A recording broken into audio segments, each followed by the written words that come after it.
of the ACC, Clemson, North Carolina, two duds. Why can't these two teams be playing two other teams? I could fade them both. Saturday, 8 p.m. Eastern on ABC in Charlotte, North Carolina. Clemson just lost to South Carolina. They just got torched by Spencer Rattler. And UNC just lost back-to-back games at home to fourth-string quarterbacks. The biggest thing here is, I mean, I would think from a spot perspective, I guess it's better for UNC. Like, this is Clemson. I think that's a key question. Does Clemson care? This is a team that has college football playoff aspirations. So I don't know. I'll let you speak to that. But UNC, it's like, all right, we're in the ACC championship playing Clemson. So I think just from a surface perspective, you look at it from a basic view, maybe that favors UNC. But the problem is, and this is a high variance game too, UNC goes for it a ton on fourth down. They're very good in that department, but Clemson's also very good on fourth down defense. So could be some wild swings in this game. Also, will we see Cade Klubnik? DJU was obviously awful last week. I think Dabo came out and said he's going to start, but he left the door open. So we might see Klubnik, depending on the effectiveness of DJ, or just we might see a couple drives with him, which we've seen in the past. But the problem with UNC is that Drake May is incredible, and he's going to be so good. And I think he's going to be the best future NFL quarterback. He can hit tight throws. He's great under pressure. But what happened in the last two games is he's getting the Mahomes treatment. And if you, even under pressure, if there's a seam, tight window, he'll hit the guy. But now what the last two teams have done, Georgia Tech and then NC State, they just dropped everyone in coverage, and they said, prove to us you can be patient, and prove to us that you can just throw it down the field. And then, by the way, the fronts are still able to get pressure because UNC's offensive line is bad. And then May has been forcing throws, and this happens to Patrick Mahomes. He had to adjust to this. So the teams have given him the Mahomes treatment. I would expect that Clemson's going to do something similar. Can UNC figure it out in 1 week? And then they're obviously going up against a much tougher defense in Clemson than Georgia Tech, who's able to shut out UNC over the final 30 minutes of the game. So there's been a big schematic shift on what defenses are doing to May, and he's gotten frustrated. He's young, and we've seen NFL quarterbacks struggle with this when defenses do it. When you just have a quarterback who's just has a rocket arm and can hit these explosive plays down the field, hey, we're going to take him away. You be patient underneath. So we'll see what UNC can do here. So what are your thoughts on the motivation and then this matchup? Well, you're right. I mean, the Clemson motivation is a hard one. We can definitely say in the bowl game, they're not going to show up.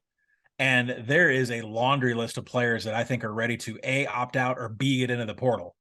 And, friend of the podcast, Bud Elliott, put out this tweet, I think yesterday, because these portals are like going crazy these days. It's like half of Arkansas's rosters hopped in the portal. And I think his tweet was, what is the one transfer portal entry that would like shake college football up? Tell me how Cade Klubnik or DJ Uiagalelei is not in the portal like in a week from now, right? I mean, these two are not going to be both on the Clemson roster next year. And Cade Klubnik, so Brandon Streeter, by the way, that's just a whole other part of the handicap. He has not been good as offensive coordinator. He has not been able to live up to Jeff Scott, Tony Elliott, Chad Morris. He has not been able to live up to the coordinators that Clemson has had in the past. He has become predictable. They have tried to run trick plays when they don't need it. They just don't line up and try to knock you in the dirt. The good news for Clemson's offense is they get maybe the worst defense in all of college football. You can't be as worth as North Carolina, 124th in defensive finishing drives, almost dead last in havoc. They're not going to be able to take the ball away from Clemson. Now, to get back to what I was saying, if Clemson, I think they could be motivated for the ACC championship. It's going to be a real sell job for Dabo here, but at least you're going to have two quarterbacks that want to compete.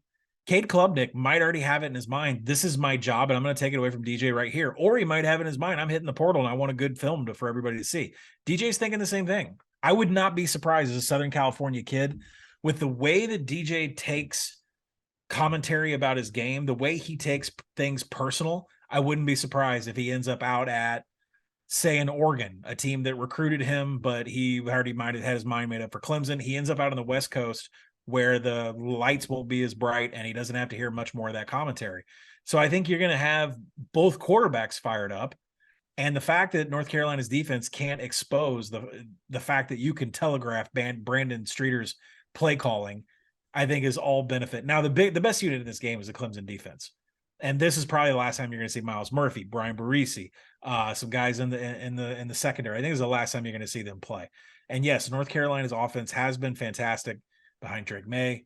They're one of the best in the nation in offensive finishing drives. But at the same time, this Clemson defense is 12th in third down defense. This Clemson defense is a top 10 pass rush. They're fourth in defensive havoc. That's been a huge problem for North Carolina. They cannot protect the ball.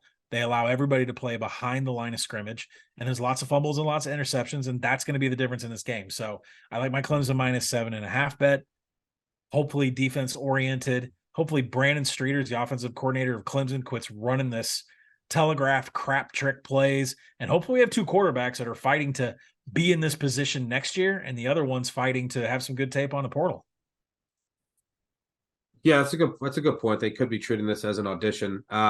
But what are your thoughts on, because the Clemson secondary can be attacked. We saw Spencer Rattler go bananas against them. Yeah. What do you and UNC obviously has a great passing attack, but they've just been stymied now by this scheme that back-to-back teams have implemented. So I'm assuming that Clemson's going to do the same. So how do you see this maybe from a total perspective, or UNC's offense doing against Clemson? Do you see more of what's happened the past 2 weeks, or do you see Drake May maybe breaking out a little more here, which would lend itself to the over? If not, if Clemson's going to run this way, run the same D, and UNC's offense struggles, even if how bad UNC's defense is, that might lend itself to an under. What are your thoughts there?